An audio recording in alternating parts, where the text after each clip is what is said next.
In 1989, the state of Alabama held a vote to formally dissolve a town. This was not unusual in itself.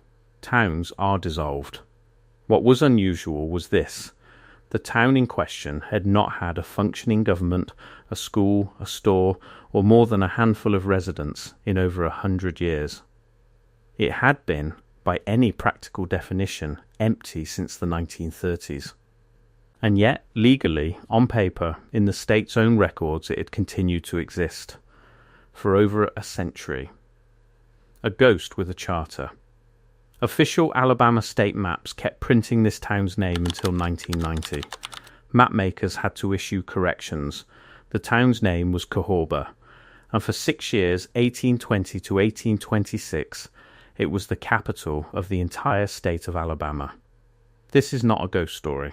I want to be upfront about that, because the place has a reputation for ghost stories, and that reputation has, I think, gotten in the way of a much stranger and more interesting true history.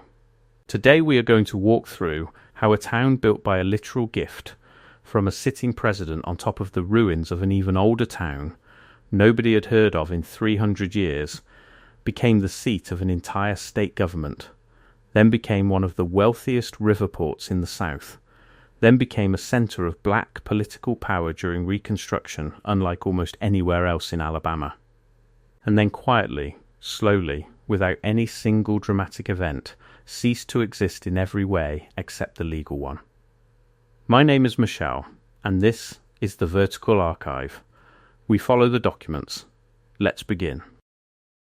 A gift from the President, the site selection on January 19, 1818.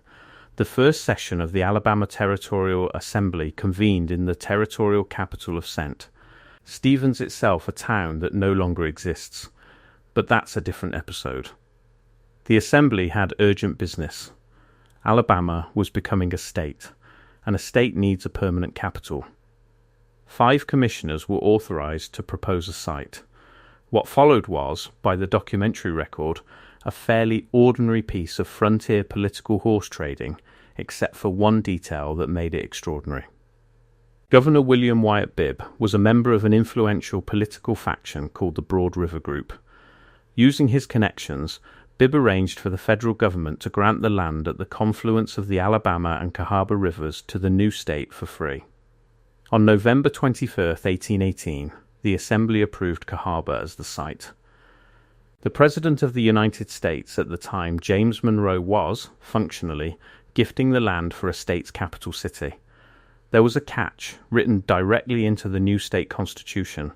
Cahawba would remain the capital only until 1825, at which point the legislature could move it without needing the governor's approval. Bibb's opponents, a rival faction who wanted the capital at Tuscaloosa instead, had lost the first round, but they had already engineered the mechanism for the second. This detail matters, because it tells you something important. Cahawba's fate as a capital was being quietly decided before the town even had a single building. Built on a ghost that nobody remembered here is the detail that, in my view, should be the most famous fact about Cahawba, and almost never is. When surveyors Willis Roberts and Benjamin Clements were hired in 1819 for a fee of $730, which is itself preserved in the state's records to lay out the new capital street grid, they found something already there. Earthworks, a ceremonial mound roughly 30 feet high, a 300-foot semicircular moat surrounding it. Archaeological work conducted in 1986 by the Alabama Historical Commission confirmed what the surveyors had encountered, the remains of a significant Native American settlement from the Mississippian period. Dated to approximately 1550, some experts believe this may be the site of Mobila. The village destroyed by the Spanish conquistador Hernando de Soto's forces in 1540. Governor Bibb did not clear this site to build the new capital. He incorporated it. His plan was to build Alabama's State House directly on top of the ancient mound, using the centuries-old semicircular moat as a boundary for the Capitol grounds. Read that again. The first capital of a brand new American state was designed to be physically built on top of the remains of an indigenous town that had already been destroyed and forgotten for over 2.5 centuries. Bibb died before this specific plan was carried out in full. He died in 1820 from injuries sustained in a horseback accident, only months into his governorship. A smaller state house was built nearby instead, but the original mound was not preserved out of any reverence. The record shows that in the 1850s, work crews used the dirt from the ancient mound to build up an embankment for the new railroad line. The first vanishing in this story is not Cahawba, it's the town beneath Cahawba. And it disappeared so completely, so quietly, that the people who buried it for railroad fill almost certainly had no idea what they were destroying. A city auctioned into existence by October 1819, the town existed mostly on paper, a grid of streets, drawn up, with the north-south streets named for trees and the east-west streets named for prominent men. In May 1819, the state auctioned 182 town lots. The sale brought in $123,856, an enormous sum for the time, nearly a third paid in hard cash, which is itself notable on a cash-poor frontier. Land speculation followed almost immediately. A man named James Saltonstall bought 640 acres in 1818 for $640. By 1825, he had sold the same land, broken into parcels, for a combined total of $48,000. By 1824, empty downtown lots were selling for as much as $5,000 each, worth roughly $135,000 in today's money. This was, by every available financial record, a boomtown. A capital city summoned into existence on a riverbank by an act of legislature and a gift of federal land in under 2 years. The vote that moved a government, the state house nobody photographed here, is a detail that tells you something about how thoroughly this place was erased. There are no photographs of Alabama's first state house. None survive. The building collapsed in 1833, only a few years after the capital had already moved on, and no contemporary painting or drawing made by an eyewitness has ever been located by historians. We know from written records that it was a 2-story brick building, approximately 43 by 58 feet, standing near the corner of Vine and Capitol Streets. We know the first official legislative session was held there in December 1819. We know Alabama's earliest state laws were debated and passed inside it, and we have no image of it at all. This is the kind of erasure that isn't dramatic. Nobody burned the records. The building just collapsed. The town emptied out, and nobody who saw it firsthand happened to also be a painter. And by the time photography existed, there was nothing left to photograph. The flooding and the politics of flooding Cahawba's low elevation at the meeting point of 2 rivers gave it a persistent reputation for seasonal flooding, and that reputation became a political weapon almost immediately. This is worth being precise about, because even the local histories disagree on the details. The popular legend holds that a catastrophic flood in 1825 drove residents out and directly caused the legislature's decision to relocate the capital. But according to Linda Derry, longtime site director of Old Cahawba, and this is a direct documented correction to the popular myth 1825, was actually a drought year, not a flood year. What seems to have actually happened is more interesting than a single flood. Opponents of Cahawba, who had wanted the capital at Tuscaloosa from the very beginning, used the town's general reputation for flooding and unhealthy miasma, what we would now identify as mosquito-borne malaria and yellow fever, as a sustained political argument. They exaggerated the danger. They built a narrative. In January 1826, the Alabama legislature voted to move the capital to Tuscaloosa. The vote, by some accounts, passed by a margin of exactly one vote. That is the entire distance between Cahawba remaining Alabama's capital city indefinitely, and Cahawba beginning its slow walk toward becoming a ghost town. Almost abandoned then reborn within weeks of the legislature's decision. Cahawba was nearly empty. Government workers, lawyers, clerks, anyone whose livelihood depended on the capital being there packed up and followed the government to Tuscaloosa. And then something happened that most accounts of vanished American towns don't have room for. Cahawba came back. The same river location that had made the town vulnerable to flooding also made it perfectly positioned for the cotton trade exploding across Alabama's fertile Black Belt region. Cahawba reinvented itself as a shipping and distribution hub. Cotton grown across the region was loaded onto riverboats at Cahawba's docks and shipped down to the port of Mobile. By the 1840s and 1850s, Cahawba was, by several contemporary accounts, one of the wealthiest towns in Alabama. 2-story mansions went up along its streets. The town reportedly had some of the state's first public gas lighting. In 1859, a railroad line reached the town, triggering another building boom. By 1860, the population had grown to roughly 2.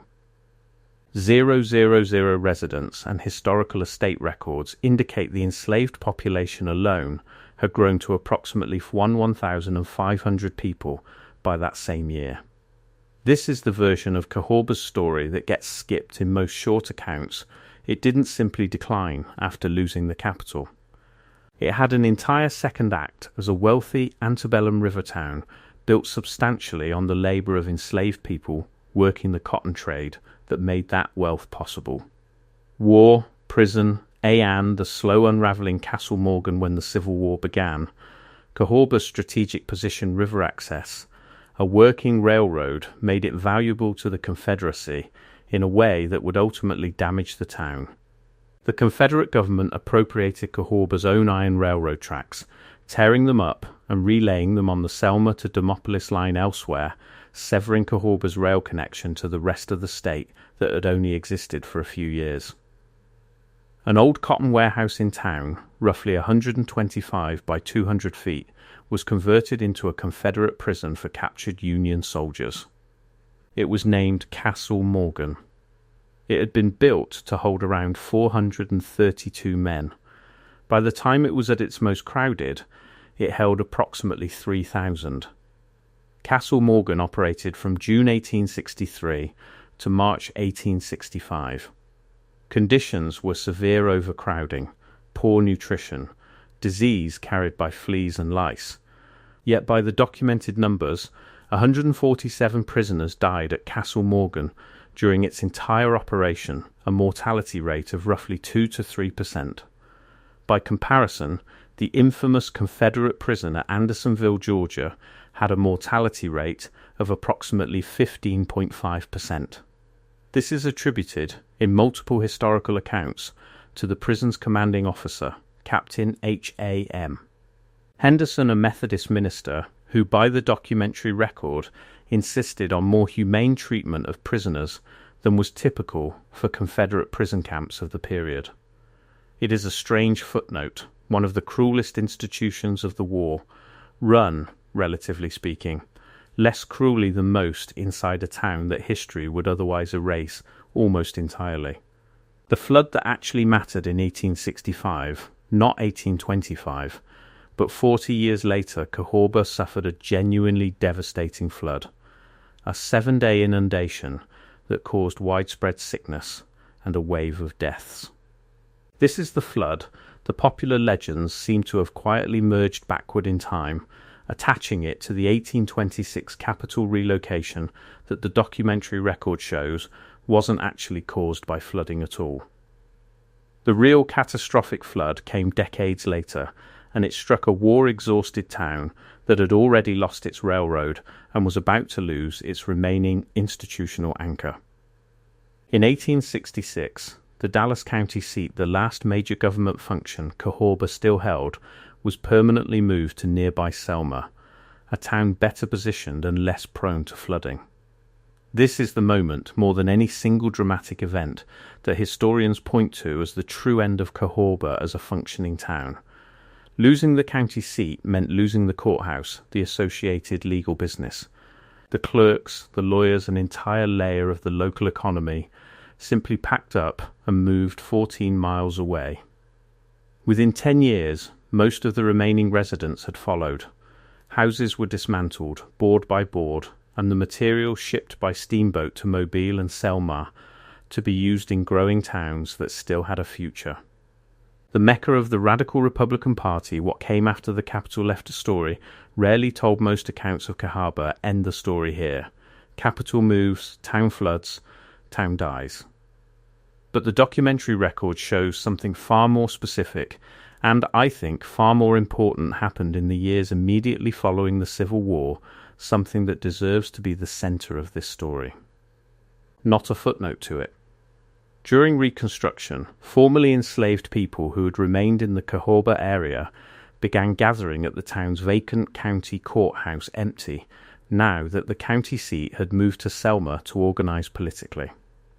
Selma newspapers of the period referred to Cahawba, with evident hostility, as the Mecca of the radical Republican Party. Freedmen registered to vote. They held political rallies inside the abandoned courthouse. They built their own churches and schools in a town the white political establishment had already written off. By 1870, Cahawba's population had fallen to 431 people, but 302 of them, the clear majority, were black, many of them former slaves who had stayed when the wealthy white planter class left. Jeremiah Harrelson, who represented Cahawba and Dallas County, became the only African American in Alabama's history elected to all three levels of legislative government during this period: the State House, the State Senate, and the United States Congress. One of the convention delegates who helped rewrite Alabama's state constitution after the war, Jordan Hatcher, had been enslaved at Cahawba. For a brief window, in a town the state government had already left behind twice, Cahawba became one of the most significant sites of black political organising in post-war Alabama. And then this too faded. The freedmen who had organised at the courthouse gradually moved away, like everyone else, in search of opportunity the dying town could no longer provide. Vacant town blocks were turned into garden plots and small farms by the families who remained. By the early 1900s, even this final community was gone. The last residents the historical record preserves a few specific human details from Cahawba's final decades that are worth sitting with. A formerly enslaved man purchased most of the old town site for $500 sometime before the turn of the 20th century. He had the remaining abandoned buildings demolished and the materials shipped by steamboat to Mobile and Selma, quite literally dismantling the capital of Alabama, piece by piece, for scrap lumber. The last person known to have lived in Cahawba full-time was a former slave named Jack McPherson, who served as the town's unofficial caretaker until his death in 1905.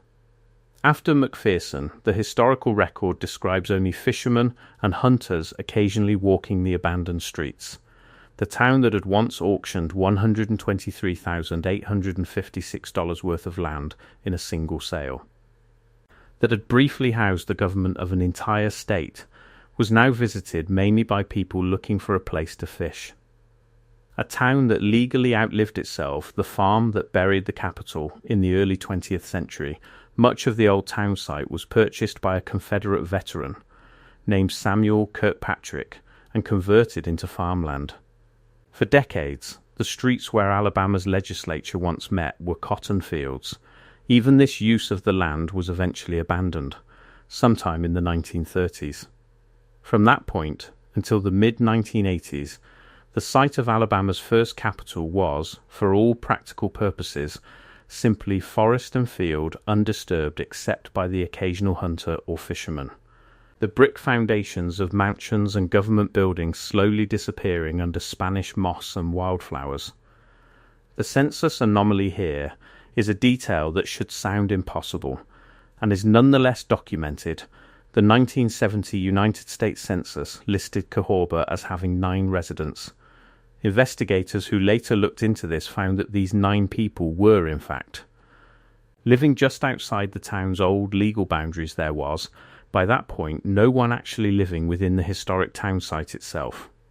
The census had simply attached nearby residents to a town name that, administratively, still existed on paper, regardless of where people actually lived. A town with 0 true residents still appearing in a federal census. 53 years before it would be legally dissolved. Digging up the first layer in 1986, the Alabama Historical Commission began systematic archaeological excavation of the site and confirmed with modern methods what the 1819 surveyors had already encountered: the Mississippian period mound and moat, the earlier indigenous settlement, all of it still there, beneath more than a century and a half of additional history stacked directly on top of it. In 2023, researchers working with surviving estate records identified 37 enslaved individuals by name from Cahawba's plantation-era population and created memorial markers honoring them, a small act of restoring names to a layer of the town's history that the documentary record had almost entirely omitted for nearly 2 centuries. The vote to stop pretending on May 9, 1989, the town of Cahawba was formally legally dissolved by the state of Alabama. It had remained an incorporated municipality for 169 years from its founding, making it, by a wide margin, Alabama's longest-lasting ghost town, in the very specific sense that it had been legally a town for far longer than it had been an actual inhabited place. State maps had to be corrected. Until 1990, official Alabama cartography continued to print the name of a town that had not had a school, a store, a church in regular use, or more than a handful of residents in living memory.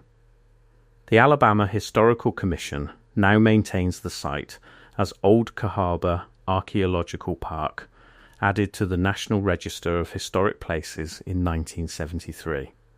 Visitors today walk streets that are still laid out on the original 1819 grid, Cahawba's north-south streets still named for trees, its east-west streets still named for the prominent men of a government that left 200 years ago.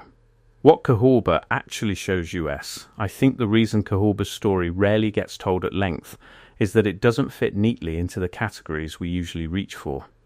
It isn't a single dramatic disaster, no fire, no massacre, no single flood that did all the damage in one night, despite what the local legends prefer to tell you. It is instead layer after layer of ordinary historical processes, each one erasing a little more of what came before. A Native American town destroyed by Spanish conquest in 1540, forgotten so completely that the next people to arrive, 3 centuries later, didn't recognize what they were building on top of. A capital city chosen by political favor trading and then unmade by a single legislative vote. A wealthy cotton port undone by a war that stole its railroad. A site of genuine black political power in the Reconstruction South, gradually emptied by the same economic pressures that emptied it of white planters a generation earlier. A town kept alive on paper by bureaucratic inertia for over a century after it had stopped existing in any way you could actually visit. Nobody conspired to erase Cahawba. There's no single villain in this story, no cover-up, no secret order to wipe it from the record. It's simply accumulated erasures, one layer at a time, for 200 years. And the thing about a story like that, a slow, ordinary, undramatic disappearance, is that it's actually harder to notice happening than a single dramatic event would be. Nobody marks the day a town quietly stops being a town. There's no anniversary for that. There's just a vote in 1989, correcting a paperwork error that had stood for over a century. Today, if you walk the grounds of Old Cahawba Archaeological Park, you are walking on at least 3 layers of American history stacked directly on top of each other. At the bottom, a Mississippian-era indigenous town destroyed in 1540, forgotten for nearly 3 centuries. Above that, the first capital of the state of Alabama, summoned into existence in 1819 and unmade by a single vote in 1826. Above that, a wealthy antebellum cotton port, a Confederate prison camp, and briefly, remarkably one of the most significant centers of black political organizing in Reconstruction-era Alabama. All of it is still there. Under the wildflowers, under the Spanish moss, walked over today mostly by visitors looking for ghost stories when the true history beneath their feet doesn't need any embellishment at all. Alabama isn't the only state with a forgotten former capital sitting empty somewhere on a map. If you know of one in your state, your country, tell me in the comments. I'm building a running list, and I want to know which one to cover next. If this story added something to what you know about American history, share it with someone who'd find it as strange and as quietly moving as I did putting this together. This has been The Vertical Archive. I'll see you in the next one.